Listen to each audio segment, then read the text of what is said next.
नमस्कार, मैं अंजलि मिश्रा। स्वागत है आप सभी का द न्यूज में। आज का दिन काफी ज्यादा अहम है। कई राज्यों के विधानसभा चुनाव के आज नतीजे आएंगे, तो कई राज्यों में कई सीटें हैं जिस पर उपचुनाव हो रही हैं, उनके भी नतीजे आज सामने आने वाले। इस बीच उत्तराखंड की केदारनाथ सीट के साथ ही साथ पंजाब, गुजरात, पश्चिम बंगाल और इस तरीके से तमाम जो है राजस्थान, मध्य प्रदेश, इस तरीके से तमाम ऐसे राज्य है जहां पर उपचुनाव हो रहे हैं। और इन उपचुनाव के आंकड़े हम आपको बताएंगे कि शुरुआती जो रुझान है, ऐसे में कितनी सीटों पर उपचुनाव है और कितनी सीटों पर बीजेपी और समेत तमाम जो आप कह सकते हैं दल है वो आगे चल रही है, किस तरीके से अभी सिचुएशन देखने के लिए मिल रही है। तो आपको बता दें कि उत्तराखंड के केदारनाथ सीट पर जो है उपचुनाव है और उपचुनाव के जो रिजल्ट है वो आज आने वाले हैं। और इससे ठीक पहले आपको बता दें कि केदारनाथ सीट पर बीजेपी ने बड़ी बढ़त बना के रखी है। जी हाँ, बिल्कुल सही सुना आपने।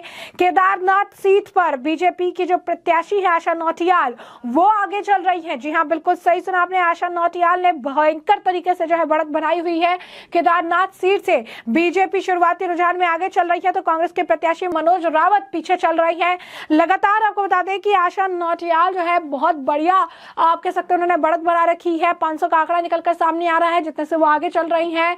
केदारनाथ सीट जो है हॉट सीट थी, इसे लेकर कहीं ना कहीं पुष्कर सिंह धामी और प्रधानमंत्री नरेंद्र मोदी ने इस सीट को काफी ज्यादा, अगर आप कहेंगे, पकड़ कर रखा था। ये सीट जो है काफी अहमियत रखती थी। इस सीट को लेकर प्रचार भी जमकर किया गया था। प्रधानमंत्री नरेंद्र मोदी से लेकर पुष्कर सिंह धामी लगातार इस सीट पर वोट करने के लिए जनता से कह रहे थे। और कहीं ना कहीं शुरुआती रुझान ये बता रही है कि एक बहुत ही बेहतरीन तरीके से जो है बीजेपी का प्रचार था पे काम कर रहा है। धामी का जलवा, मोदी का जलवा जो था वो अब देखने के लिए मिल रहा है, क्योंकि केदारनाथ सीट पर बीजेपी ने अच्छी खासी बढ़त बना ली है। और ये कहीं ना कहीं कांग्रेस के लिए बड़ा, अगर आप कहेंगे, झटका हो सकता है। बीजेपी लगातार जो है सीट पर आप कह सकते हैं अच्छी बढ़त बना रखी है, क्योंकि जब अयोध्या की सीट बीजेपी हारी थी तो उस वक्त कई तरह के बयान दिए गए थे। हिंदू जो है सो गया है, हिंदू ने वोट नहीं दिया, इस वजह से सीट हार गए, हिंदुत्व जैसा कुछ है नहीं।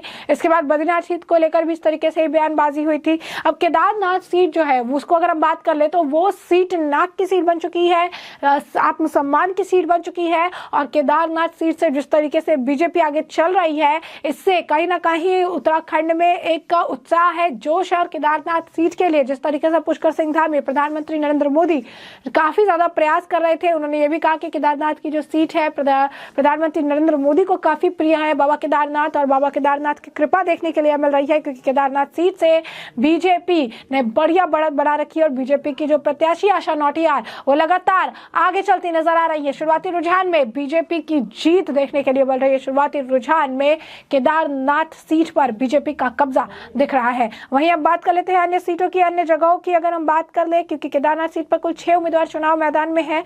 भाजपा विधायक बता दें कि शैला रानी रावत का जुलाई में निधन हो गया था, जिसके कारण जो है केदारनाथ सीट खाली हो गई थी। आपको बता दें कि इसके बाद जो है ये सीट पे काफी सारे उम्मीदवार थे। और इसके बाद हमने आपको बताया कि किस तरीके से केदारनाथ सीट काफी अहम सीट रही है। केदारनाथ विधानसभा सीट खाली हो गई थी जब यहाँ पर भाजपा की विधायक का निधन हो चुका है। इस बार यहाँ पर 57.64% वोटिंग हुई थी। और केदारनाथ सीट पर अब बीजेपी की आशा नौटियाल आगे चल रही है। आपको बता दें कि यहाँ पर कांग्रेस के प्रत्याशी मनोज रावत, उकांद्र से आशुतोष भंडारी, पीपी से डेमोक्रेटिक से प्रदीप रोशन रूडी और निर्दलीय प्रत्याशी त्रिभुवन चौहान और कैप्टन आरपी सिंह चुनाव मैदान में है। लेकिन यहाँ पर सभी को मात देकर आशा नौटियाल ने अच्छी बढ़त बना रखी है। और यहाँ पर अगर जातीय आप कह सकते हैं समीकरण देखें तो यहाँ पर 54,000 के लगभग राजपूत मतदाता है, 19,000 के लगभग एससी वोटर है, 16,000 के आसपास ब्राह्मण मतदाता है। और केदारनाथ विधानसभा में 90,540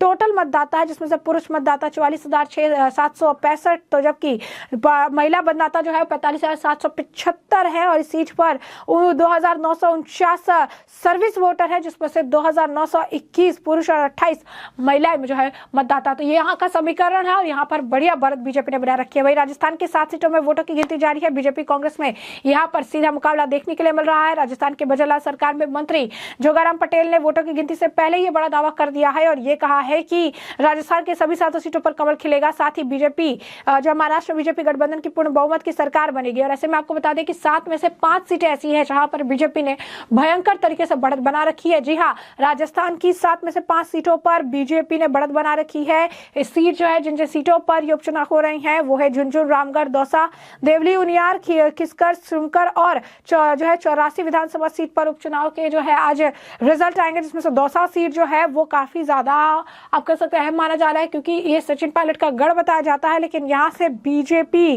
की किरोड़ी लाल मीणा जो है वो आगे चल रही हैं, 84 सीट से भी बीजेपी आगे चल रही है। तो समझिए कि किस तरीके से राजस्थान में भी बहुत बढ़िया अगर आप देखेंगे तो बीजेपी का प्रदर्शन देखने के लिए मिल रहा है। मैं आपको बता दें कि भजनलाल शर्मा जो है वो लगातार जो है अच्छा प्रदर्शन कर रही है। भजनलाल शर्मा जो है जबरदस्त तरीके से उन्होंने प्रचार किया था और उसके बाद उन्होंने बहुत बेहतरीन तरीके से अब जो देखेंगे तो इस उपचुनाव में वो काम करते नजर आ रही है। वहीं आपको बता दें कि बिहार की भी 4 सीटों पर उपचुनाव हुए हैं, जिसे लेकर अभी शुरुआती रुझान आ रही हैं। 4 सीटों में बेलागंज, इमामगंज, तसरी और रामगढ़ विधानसभा सीटें जो है देखने के लिए मिल रही है। और शुरुआती रुझान में बीजेपी 2 सीटों पर जो है बढ़त बनाई हुई है, एक पर राजद तो वही एक पर आदर्श जो है वो आगे चल रही है। तो कहीं ना कहीं अगर आप देखेंगे तो एनडीए में हम की दीपा मांझी, जीतनराम मांझी की बहू है, वो आगे चल रही है। और ये बहुत बड़ी बात है, क्योंकि यहाँ पर भी बहुत बेहतरीन तरीके से अगर आप देखेंगे तो बीजेपी ने बढ़त बना रखी है। वहीं असम के भी 5 सीटों पर आज रिजल्ट आ जाएंगे। असम में भी विधानसभा की 5 सीटें ढोलाई, समागुरी, बेहाली, बेंगाईगांव और सिद्धि निर्वाचन क्षेत्र है, जहाँ पर बीजेपी 3 से ज्यादा सीटों पर जो है उन्होंने बीजेपी ने बढ़त बना रखी है। और ये बहुत बड़ी बात है, क्योंकि बीजेपी यहां पर भी अच्छी तरीके से काम करती नजर आ रही है। और हिमंता बिश्वा शर्मा जो है असम के मुख्यमंत्री, उन्होंने भी बहुत बेहतरीन तरीके से प्रचार किया, बहुत बेहतरीन तरीके से चीजें की है। और यहां पर अच्छी तरीके से जो है इनका अगर आप कहेंगे कि गठजोड़ देखने के लिए मिल रहा है। अगर आपने देखा किस तरीके से जो है असम की भी सीट है, तो वहां पर भी हिमंता बिश्वा शर्मा का जलवा देखने के लिए मिल रहा है और बीजेपी ने बढ़िया तरीके से बढ़त बना ली है। बात कर लेते हैं पंजाब की, तो पंजाब के बरनाल विधानसभा उपचुनाव के लिए बीजेपी उम्मीदवार केवल सिंह ढिल्लो जो है वो मतगणना आपसे पहले वो कहते नजर आए। क्या कह रहे हैं, सुनिए उनका बयान। बहुत ਵਧੀਆ देखो गल होने वाली है, लोगों ने मन बनाया, बहुत बड़ा फतवा मिलिया। सानू पूरी उम्मीद आ कि घंटे 1.5 घंटे तक बरनाले दे विच कमल दा फुल खिलेगा। कोई टक्कर नहीं जी। पंजाब दे विच भारतीय जनता पार्टी सरकार दी नींह पत्थर अज रखिया जाना बरनाले तो। इस बार की लगदा देखो लगता यह है कि लोगों को पता कि जिहड़ी एड्डी वड्डी आम आदमी पार्टी का एड्डा वड्डा मैंडेट दिता सी, जिहड़ी गल्लां ते आम आदमी पार्टी ने कहा सी असीं विकास करावांगे, एक भी गल ते पूरा नहीं उतरे, कोई वादा पूरा नहीं होया। सो लोगों ने इस बारी आम आदमी पार्टी नूं नकार देना। लोगों को पता लग गया जिहड़े सूबे भारतीय जनता पार्टी सरकार आ उत्थे विकास हुंदा। सो कमल दा फुल बरनाले तो खिल जाना। घंटे 1.5 घंटे च आउण वाली सरकार पंजाब दे विच भारतीय जनता पार्टी दी होएगी।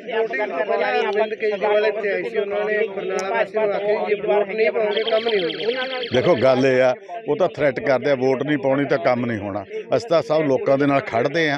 असीं तां कहंदे लोगों नूं आप ये एक डेमोक्रेटिक राइट आ हरेक दा, जिहदे काम होणगे ओहदी वोट पाऊगी। जैसा कि आपने केवल सिंह ढिल्लों को सुना, उन्होंने कहा है कि हमें बहुत बड़ा जनादेश मिलने वाला है, लोगों ने मन बना लिया है, बरनाला में कमल का फूल खिलेगा। लोग जानते हैं कि आम आदमी पार्टी को इतना बड़ा बहुमत देने के बाद भी उन्होंने अपने वादा पूरा नहीं किया है और इसलिए यहाँ पर भी बीजेपी आगे चल रही है। पंजाब की 4 सीटों पर जो है उपचुनाव हो रही है। वहीं गुजरात की बाब विधानसभा सीट पर हुए जो है उपचुनाव रही सीट पर मुख्य मुकाबला है। वहीं प्रियंका वाड्रा जो है 24,000 वोटों से अपनी सीट से आगे चल रही है। लगातार हम आपको बता रहे हैं कि किस तरीके से सिचुएशन देखने के लिए मिल रही है। वही बात कर लेते हैं पश्चिम बंगाल की, तो पश्चिम बंगाल में भी 6 सीटों पर उपचुनाव चल रहे हैं, जहां पर 4 सीटों पर जो है तृणमूल कांग्रेस ने बढ़त बना रखी है, तो 2 सीट जो है बीजेपी के खाते में आती नजर आ रही है। शुरुआती रुझान जो है यही कह रही है और ऐसे में अगर आपने देखा तो ज्यादातर राज्य जहां पर उपचुनाव हो रही है वहां पर बीजेपी का बोलबाला देखने के लिए मिल रहा है और अधिकतर सीटें जो है वो बीजेपी के खाते में जाती हुई नजर आ रही है। तो ऐसे में लगातार हमारे साथ बने रहिए, इलेक्शन की अपडेट को लेकर हम आपको बताते रहेंगे किस तरीके से समीकरण बदल रहे हैं, किस तरीके से समीकरण देखने के लिए मिल रहा है। ऐसे में अब इस पूरे मामले पर आपकी जो भी राय हो कमेंट सेक्शन में कमेंट करके जरूर से जरूर साझा करिएगा। धन्यवाद।